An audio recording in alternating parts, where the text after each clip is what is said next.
Hello friends, मेरा नाम है अनिकेत और आज की इस वीडियो में हम डिस्कस करने वाले हैं थेवेनिन थ्योरम के बारे में। तो चलिए अब हम थेवेनिन थ्योरम का स्टेटमेंट देख लेते हैं। थेवेनिन थ्योरम क्या कहता है?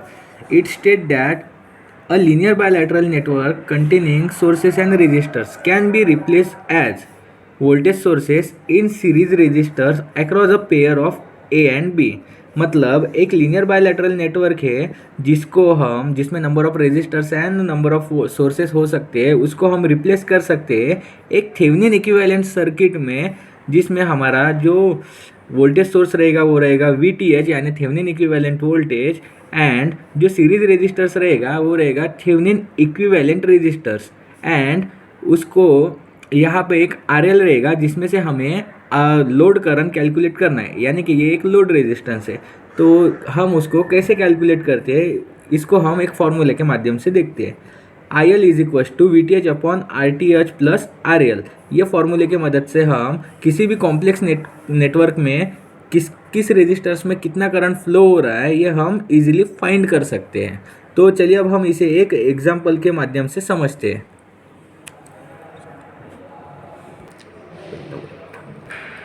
तो अब देखिए न्यूमेरिकल में हमें क्या कहा है, find the current flowing through 1 ohm resistance. मतलब ये हमारा लोड रेजिस्टेंस है, इसमें हमारा कितना करंट फ्लो हो रहा है IL ये फाइंड करना है।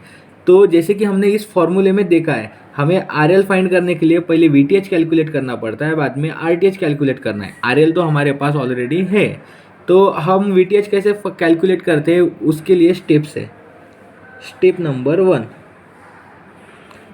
वन में हमें क्या करना है, ये जो लोड रेजिस्टेंस है उसको रिमूव करना है एंड सर्किट को ओपन करना है। मतलब ये जो लोड रेजिस्टेंस है इसको हम रिमूव कर देंगे और यहाँ से हमारा सर्किट ओपन रहेगा।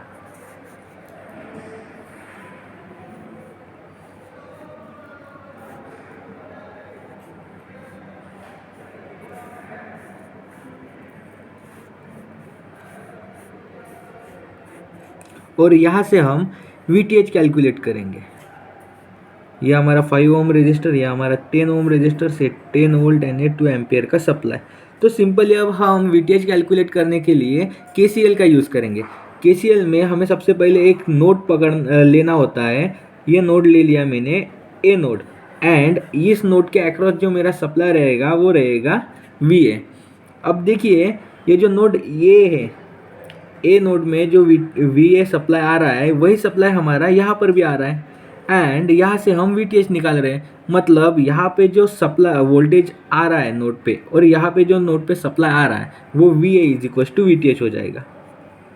मतलब हमने यहाँ का जो टर्मिनल वोल्टेज निकाला तो यही टर्मिनल वोल्टेज यहाँ पे रहेगा और वही टर्मिनल वोल्टेज हमारा VTH रहेगा। मतलब ये जो VA is equal to VTH हो जाएगा। तो अब हम सिंपली KCL अप्लाई करेंगे। तो KCL अप्लाई करने के लिए एक मेरी करंट की डायरेक्शन दिया है। KCL कहता है incoming current is equal to outgoing current. समझो माना मैंने ये मेरा करंट I1 है, ये I2 है एंड ये मेरा करंट I3 है। यहाँ पर करंट नहीं जाएगा क्योंकि यहाँ पे सर्किट ओपन है, इसलिए ये करंट मेरा यहाँ से जाएगा। तो मेरा इनकमिंग करंट है I1 is equal to outgoing current है I2 प्लस I3। तो I3 मेरा कितना है, ये मेरा VA माइनस यहाँ पर भी वोल्टेज है, मतलब 10 volt divided by in voltage के बीच में जो मेरा रेजिस्टेंस रहेगा 10 ओम। ये हो गया मेरा I2। अब I3 के लिए मुझे लेना पड़ेगा VTH। यहाँ पर क्या है, मेरा VTH है, और यहाँ पे मैंने ले लिया 5 ओम रेजिस्टर्स इज इक्वल टू, मतलब ये VA एंड VTH सेम ही है तो हम कोई भी ले सकते हैं। इसमें I1 दिया है हमारा 2 ओम। तो अब हम चलिए इसको सेपरेट करते हैं यहाँ से, मतलब जो डिनोमिनेटर है सेम करेंगे और VA कॉमन निकालेंगे। अब 2 is equal to 1/10 plus 1/5 VA। अब हमने यहाँ से VA कॉमन निकाला है, माइनस हमारा जो है 10 डिवाइडेड बाई 10, यहाँ पर हमारा आ जाएगा 1, और ये -1 यहाँ पर है इज इक्वल टू के उस साइड जाएगा तो ये हमारा 3 हो जाएगा। मतलब 2 + 1 = 3। एंड जब हम इसको कैलकुलेट करेंगे तो वो आएगा हमारा 0.1 प्लस 0.2 यानी कि 0.3 VA आ जाएगा हमारा।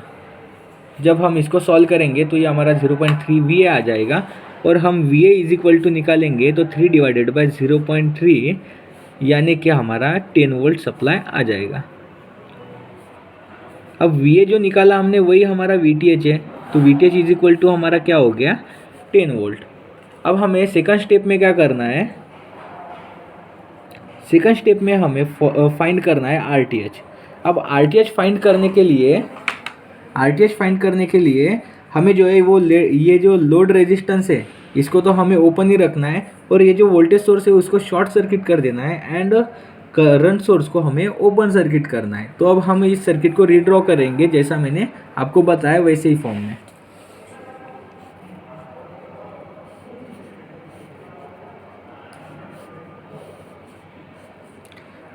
यहाँ से हम RTH देखेंगे, मतलब यहाँ से हम देखेंगे कि ये रेजिस्टर्स पैरेलल है या सीरीज़ में है। ये जो दो रेजिस्टर्स है हमारे ये पैरेलल में है या सीरीज़ में। तो RTH कैलकुलेट करने के लिए मुझे दिख रहा है ये दो रेजिस्टर्स एक दूसरे को पैरेलल में है, तो 10 पैरेलल 5। तो अब जब हम इसको सॉल्व करेंगे 10 into 5 divided by 10 plus 5, 50 divided by 15, तो हमारा RTH आ चुका है। इसको हम कैलकुलेट कर लेंगे 50 डिवाइडेड बाय 15, ये हमारा आ गया है 3.33 ओहम। जैसा कि हमारे फॉर्मूले की जो कंडीशन है, ये जो फॉर्मूले की कंडीशन है, हमने VTH निकाला, RTH निकाला, RL हमारे पास गिवन था। तो अब हम इसको थेवेनिन इक्विवेलेंट सर्किट ड्रॉ करके अब हम इसको कैलकुलेट करेंगे। जो 1 ओम रेजिस्टर है इसमें से कितना करंट फ्लो हो रहा है ये अब हम कैलकुलेट करेंगे। तो स्टेप 3 में हम थेवेनिन इक्विवेलेंट सर्किट ड्रॉ करेंगे।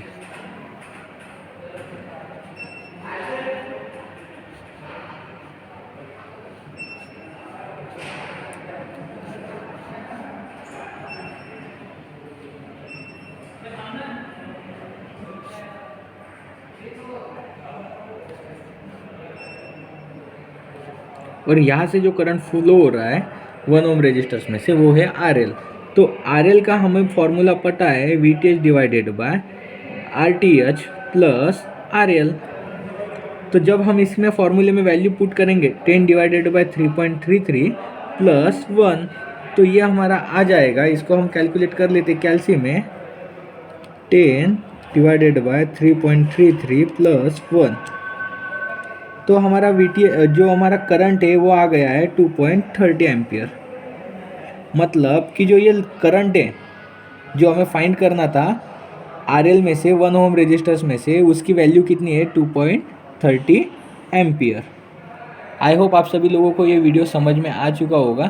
Thank you for video watching.